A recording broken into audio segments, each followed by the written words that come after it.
Welcome to another episode of Buzz City Breakdown, hosted by Charlotte Hornets on SI. I am Matt Alquiza, site manager for Charlotte Hornets on SI, and I am joined here by one of our columnists, Owen Watterson. Owen, how you doing, brother? I'm doing well. I'm doing well. It's been, what, 2 days now without a Hornets game? I feel like I'm fiending a little bit to get to the next one. I'm excited, though. It's a big week ahead. Big week. Yeah, I was talking to somebody a few weeks ago after the All-Star break, and it felt like the week and a half that they had off between the Hawks game pre-All-Star break, and I think it was Houston was the first game out of it, felt like the longest 8 days of my life without Hornets basketball. Normally, this time of year, I'm like totally locked in on college basketball, starting to scout draft prospects. But now I'm like, hey, when do the Hornets play again? Let me check the standings. Let me see who they got in the next 2 or 3 games. Who's Orlando playing? Who's Miami playing? Can they catch up a little bit? So fun time to be following and covering the Hornets for sure. Every day in between games feels like an eternity for me as well. Yeah, and it's not just us. I don't feel like it. We've been getting that slowly. It was a slow burn compared to the fan base for sure, but by the end of the 9 game win streak, I feel like with Jeff Peterson, even with Charles Lee, especially in his interviews. I mean, our own Owen O'Connor, the O2 over there that didn't get the chance to be here today, asked him a question in the press conference after the Portland game about the crowd, and it was one of the longer answers he's given in a while, and I appreciate the respect and just the appreciation he showed and decided to show in that moment for the fan base, because it really is a buzz, no pun intended, if you can believe it. But yeah, it's going great. It's awesome to see it leaking out of the staff as well too. It's not just us. Yeah, absolutely. The Spectrum Center crowd has been incredible for the last couple of months, and they'll have a chance to get back at it tomorrow night. Today, we're going to talk about the Hornets' upcoming schedule. We were talking just before we clicked record here, but this is like a pretty pivotal week in the season of the Hornets. So we're going to just kind of talk about what is to come before we catch up with you guys this time next week. And it starts tomorrow. If you're listening to this, it starts today on Tuesday. The Dallas Mavericks come to town, the long anticipated rematch of Cooper Flag versus Con Knipple, although it seems like that is probably unlikely to happen at this point. Yeah, we got an update earlier. I think earlier this morning, maybe around lunchtime, that he's been moved from out to doubtful, Cooper which, Flag moved from out to doubtful. Cooper Flag, yes, been moved from out to doubtful. So, it's a little bit more likely we might get the rematch that everybody's been anticipating, but I doubt it. I think in terms of how this relates to the Hornets, though, outside of the game itself, I've seen it mentioned a few times, but I think could be a big deal for Con Knipple's Rookie of the Year race, outside of, the larger scope of this Dallas Mavericks game, because, PJ Washington's also out of this game, and I think he's not the only one for the Mavericks there. They're pretty injury ridden right now. So given the way things have been going, this could be a pretty breezy game for the Hornets in the first half of a back-to-back, moving into an incredibly critical game at TD Garden on the second half of a back-to-back short road trip. I mean, those are just never easy. And they haven't seen Boston since it's been a long time. It's been a long All time. season. This is the first time they've played Boston Okay. all year. I couldn't remember if it was once, but anyways, you're right. Absolutely.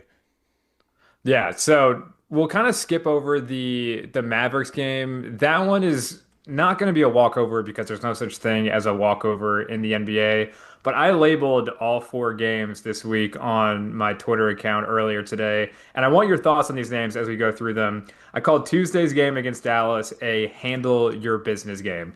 This is the type of game with the direction these two teams are trending. The Hornets obviously trending up, winners of 4 straight, on the brink of earning their first play-in berth since 2022, first playoff berth since 2016.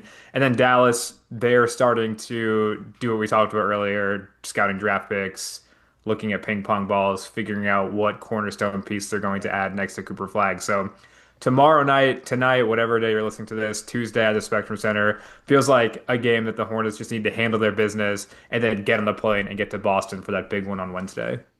I do like the handle your business. There's been more than a few of those here recently in this stretch, especially on the road. That little short 3 game road trip they had, and the northeast, I guess they'd call it up Mhm. there. I'm really impressed with the poise that they had. It's not easy yet. It's a little bit closer together, but they've shown some we can handle our business in these handle your business games way more frequently in the past just 2 months than we've seen since probably 2022, like we were talking about before we got on the show. And I totally agree with that one. And then I called Wednesday night against Boston a measuring stick game. At this point, Boston has cemented themselves as a true contender in the Eastern Conference, whether or not they have Jason Tatum. I haven't looked at the score in a little bit, but we're recording this when they're playing Milwaukee Bucks. That got Giannis back tonight, and Boston was up by, I think, 20 in the first half without Jaylen Brown. I mean, just eviscerating the Milwaukee Bucks, who are fully healthy at this point. So Boston, a really good team. Charlotte on the second night of a back-to-back this year, they are 8-4, a plus 9.2 net rating in those 12 games, which is good for fourth in the league. So somehow, some way, Charlotte is just elite on the second night of back-to-backs, which is kind of why I think the Dallas game needs to be considered a handle your business game because you get in there, you do what you got to do.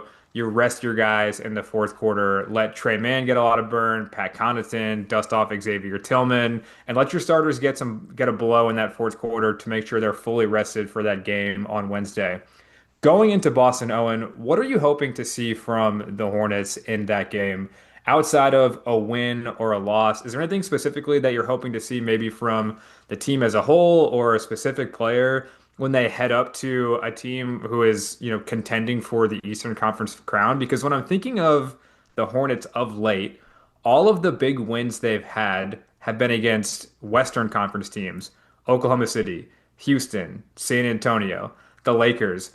They haven't really had that signature win, unless I'm forgetting something, a signature win against a team who is entrenched in the Eastern Conference playoffs. So this is their chance in Boston to go ahead and say, hey, we can compete with the guys that we need to climb over to make it to the finals. So my original question, anything you're looking for specifically in that game in Boston, the measuring stick game against the Celtics?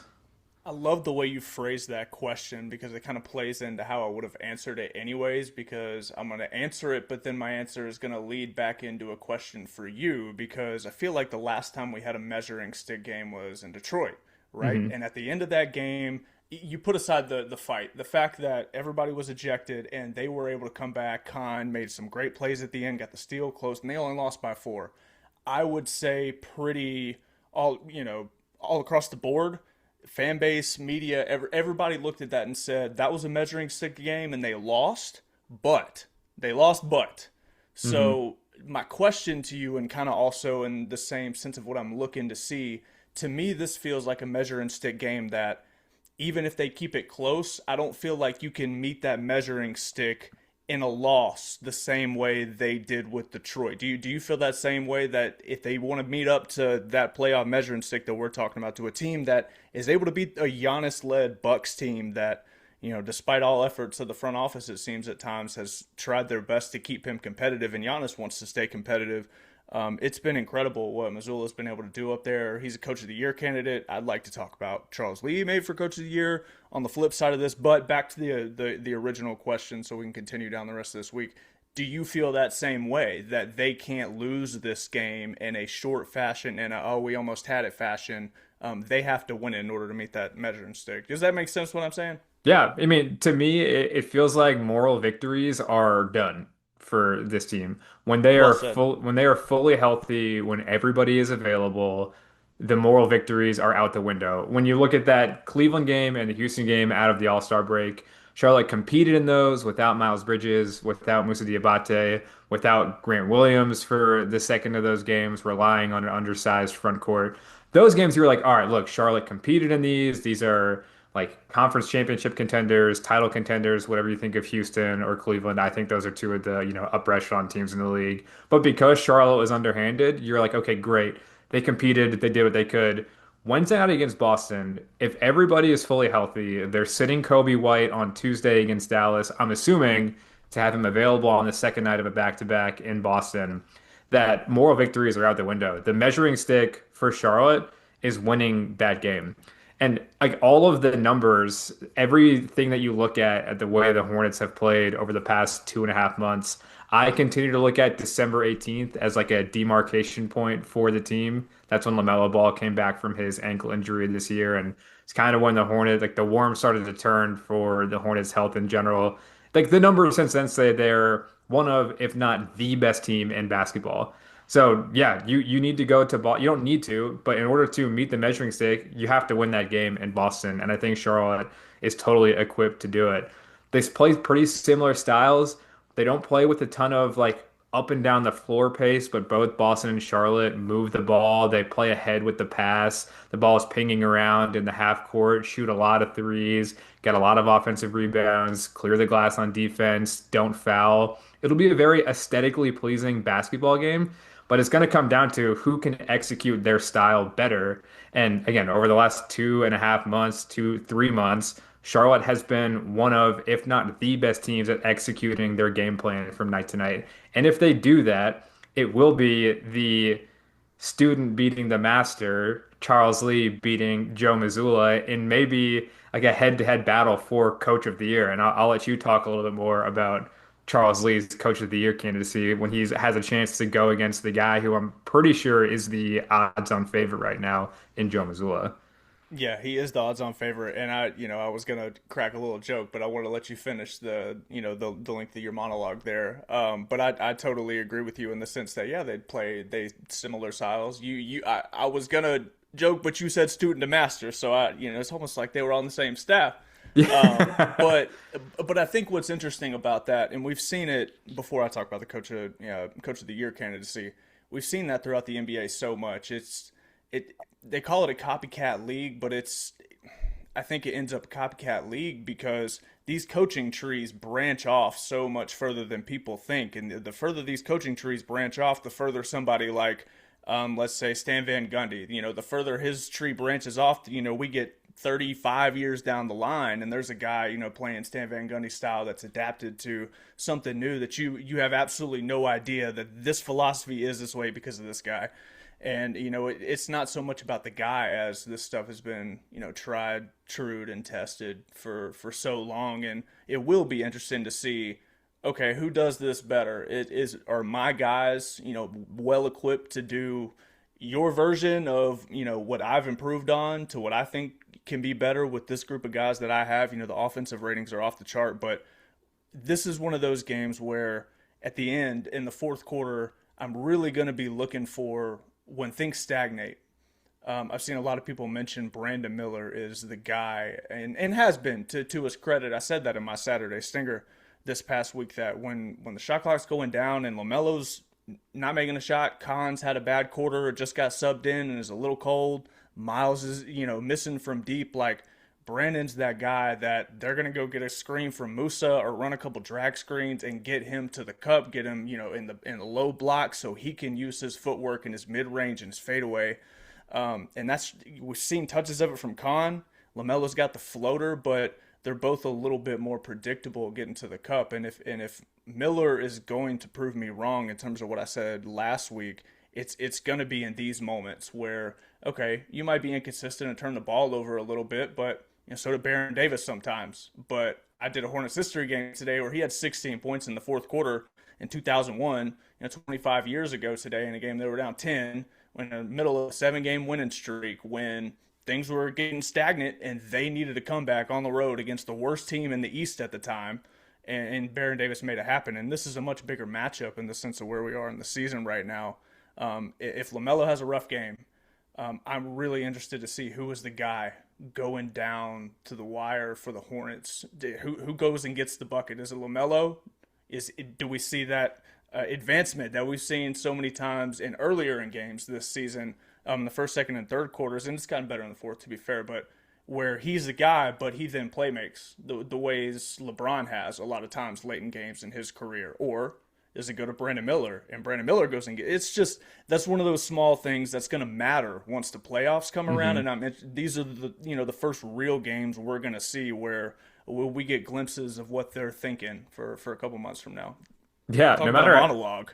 Yeah, the Hornets have been great, but they haven't played in a ton of these close fourth quarters when they're fully healthy. When Charlotte has all five of their starters available, they're like kicking the crap out of everybody. So we haven't really seen what a LaMelo Ball, Con Knipple, Brandon Miller, Miles Bridges, Musa Diabate five, what that pecking order is in terms of late game offense when Right. they're all healthy because they've been so good and so dominant that they haven't really had a chance to like play in a close game where they have to decide, hey, 30 seconds left, down by two, who has the ball in their hands? So I mean, that's a good point. I hope the game in Boston is like that. I mean, it's from since December 18th numbers, Boston number one in the league in net rating, Charlotte number four, Charlotte number one offense in the league, Boston number two offense, Charlotte the number 8 defense, Boston the number four defense. Like without a doubt, and you categorize it any way you want. These are two of the best teams in the league right now, and that game in Boston is going to be awesome. And it's like the game. It never It doesn't sounds be feel fun real. saying that. It doesn't feel real. We have two guys who've been following the Hornets Bobcats for a long time. Like it's unbelievable to be at this point where I'm calling the Hornets unironically one of the best teams in the league in the middle of March. So pretty wild. That's Wednesday against Boston. I'm excited. Moussa Diabate, Neemias Queta, the two totally underpaid, undervalued stopgap options at center who have turned themselves into key contributors on good teams. That matchup's going to be really fun. A lot of storylines going into that one. I'm interested to hear your perspective. You wrote about this over at Hornets on SI a few weeks ago. Friday night, the Hornets welcome the Miami Heat to the Spectrum Center. I called this an exercise your demons game. And again, you wrote about this a few weeks ago over at Hornets on SI, how it is poetic that Charlotte's path to their first playoff berth in a decade is going to go through the Miami Heat on some level. That's one of the teams they're chasing to win their first division crown in, I mean, you could tell me however long that's been. I don't think they have not won the division since they've come back as the Bobcats. It's been a really long time. They're going to have to pass Miami in order to work their way up the play-in. If they only want to win one play-in game to get into the playoffs, if they want to skip the play-in completely, they're going to have to jump Miami. So the exercise your demons game against Miami. Talk about that for a second. What are those demons that Charlotte has with Miami in the 40-year history of this franchise?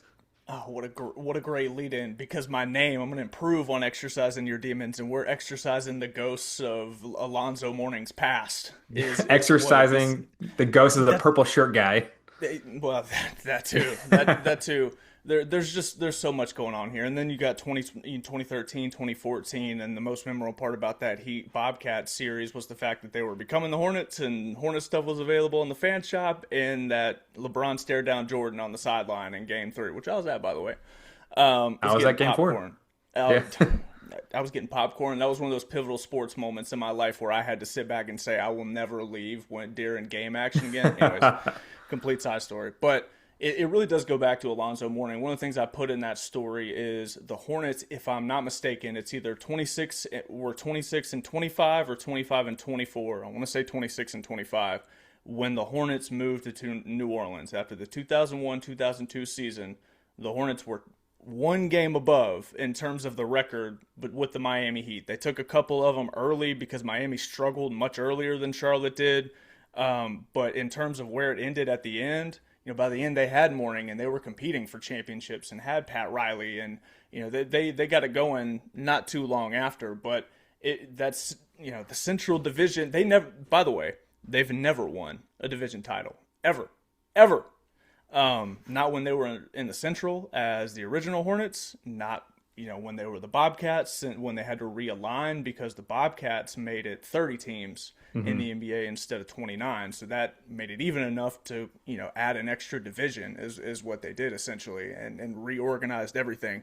And since then, the Bobcats, now the Hornets, and since 2004 2005 was the first season of the Bobcats, and 21 years now have not come close, but maybe once or twice to even touching it. And 2015-16 is a season we've all referenced so often throughout this run since the turn of the new year, really. And that's about the last time they even got close. And, even then they got to the playoffs, and that season, 2015-2016, for those who don't remember, ended in a four-way tie for the third through the sixth seed.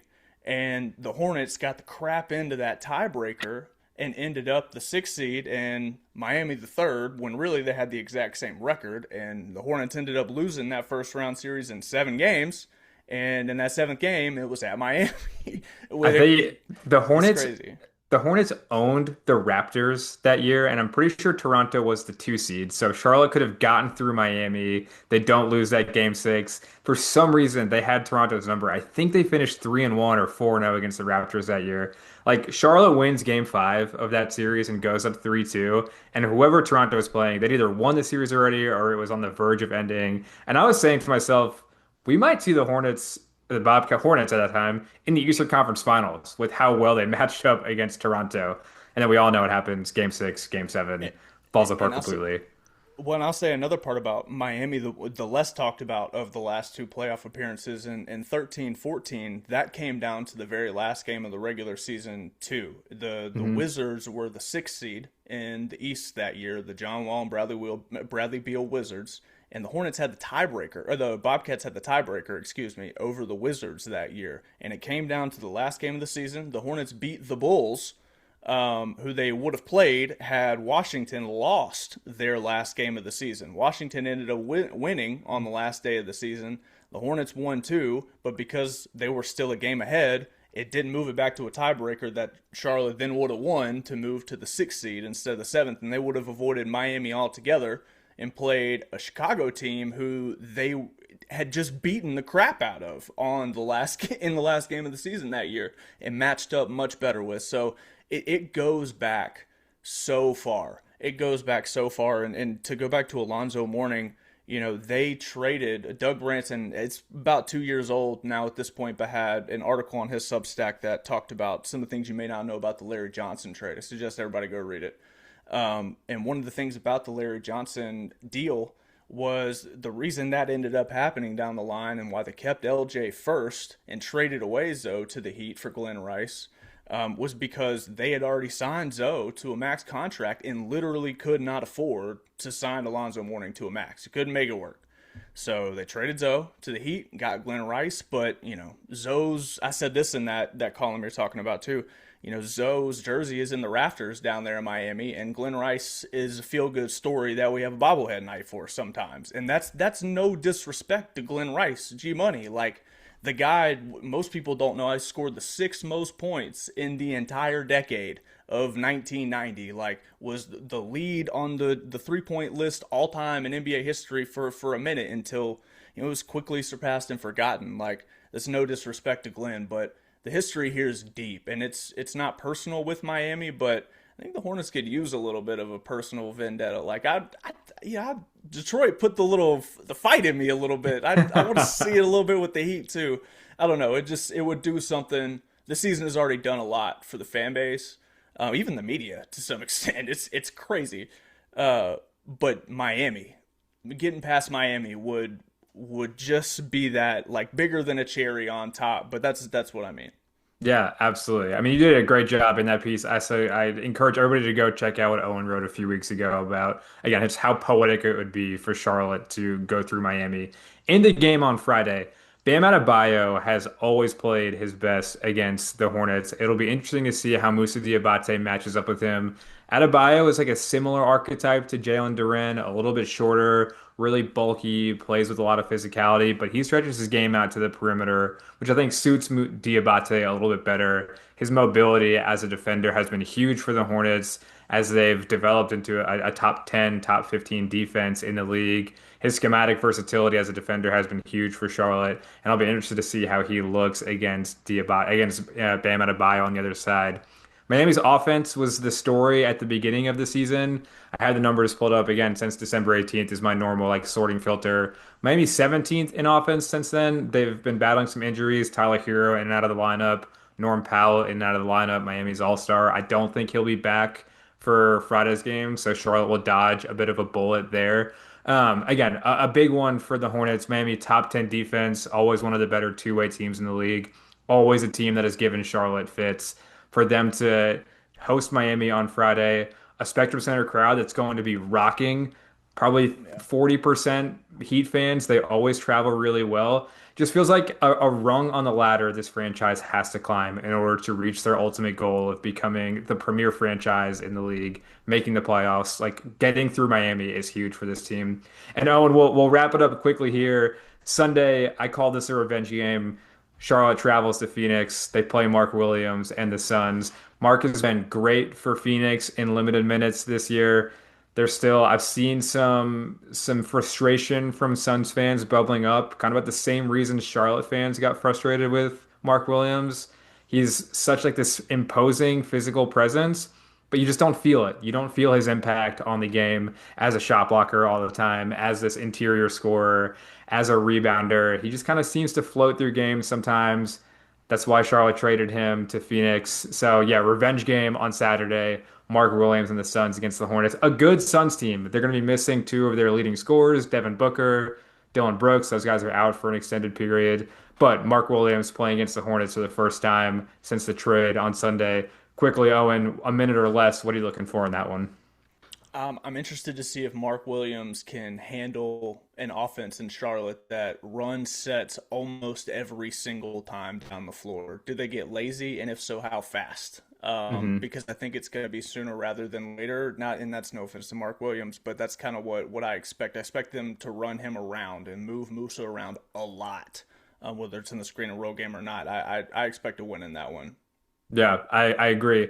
Mark is always kind of like in between being this switchy five that you can stick on guards on the perimeter, have him guard wings on the perimeter, and being this, again, imposing rim protector. He's always kind of been like in between those two things. Not great at either, but like fine at both, which for me is not what I necessarily want in a big man. I want them to be like great at one of those two things, not kind of like good at both, if that makes sense. So it's a good point. I'm interested to see how Mark kind of handles this high octane, pass heavy, really like east-west offense that the Hornets play. It'll be interesting to see.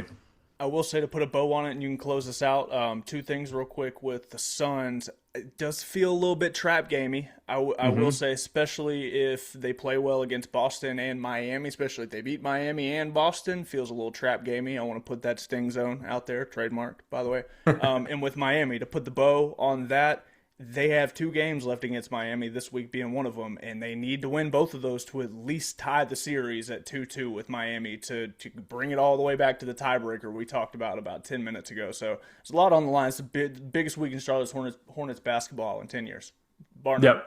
We're recording this 9:15 on March 2nd. The Hornets are 30 and 31. They've got a huge week coming up. Meaningful basketball in the Queen City at the Spectrum Center is music to my ears. I'm excited to be there. If you don't follow Owen on Twitter, give him a follow. Owen, what is your Twitter account? I'm sure it'll be in the description here. At Owen Watterson with a zero. At Owen Watterson with zero. Follow all the work he's doing with Hornets history. It's great. The Saturday Stinger over on Substack. And of course, check out his work over at Charlotte Hornets on SI. That's where you can find all of my written work as well. For Owen, this is Matt Alquiza. This has been another episode of Buzz City Breakdown. We look forward to talking to you guys here soon. Have a good one.